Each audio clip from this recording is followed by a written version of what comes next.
Doctors who had to break the news. What reaction stuck with you the most? 1. During my last week in residency, I had to tell a mother that her daughter was going to die. She came in talking the night before and had surgery for a life-threatening problem, but we thought she would make it after. Halfway through the day, her vitals and labs took a nosedive, and it was obvious that our efforts had only temporized her, but we lost. She was intubated and peaceful but was young and had 2 small kids. We have all seen TV drama-style screams, pounding on the table, begging for someone to do something, sobbing. When it's real, it's so much more complicated. Her mom was crying on the floor, asking me to take her organs to save her daughter. I'm not emotional, but that day wrecked me. I went to the bar after attending, and we didn't talk. I try not to think about it. 2. I worked in an internal medicine office and had to tell a patient that his HIV test came back positive. I asked the medical assistant to come get me as soon as he was checked in for his appointment so he would not have to wait very long for me in the exam room. I opened the door and he smiled and said, "I think I know what you're going to tell me." I nodded my head yes and he put his arms out to be hugged. He cried and we hugged. That was in 2016. I've retired from the clinic since then.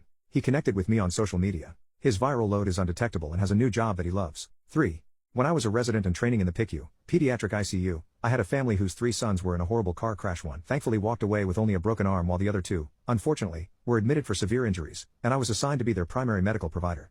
It became clear after a few days one was going to make it through, but the other was not and was officially brain dead. I remember sitting down with the family to talk about the next steps as they wanted to withdraw care when Mom suddenly stopped me, hugged me, and said, "It's okay, we want to donate his organs before we withdraw care."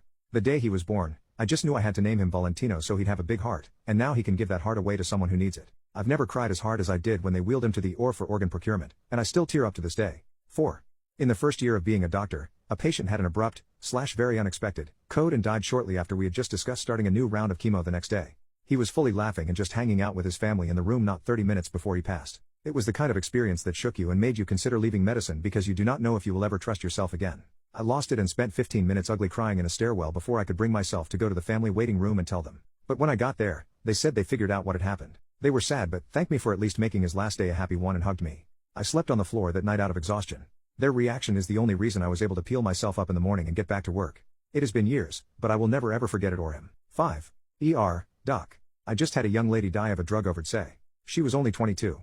Her brother came as we were coding her. We had done everything and there was no bringing her back. I asked if he wanted to be in the room when we stopped, and he said yes. His reaction was heartbreaking. He screamed and cried and then picked up her body and whispered in her ear, "I love you so much. You're my best friend." And just held her and kept saying "I love you." All the staff had to take a moment after that.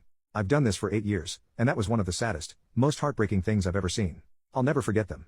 6. I was not a doctor but worked as a medical scribe. Basically, I went into rooms with the provider and listened to the story. The guy was DX with very severe cancer via outpatient PET scan and told by their crappy oncologist to come to the ER so someone else had to break the news so they could stay home. Anyway, I watched this otherwise cool provider take a 15-minute break after to go cry because the gentleman said something along the lines, "I am so thankful you were here today to help me, and I am so sorry you had to tell me this today."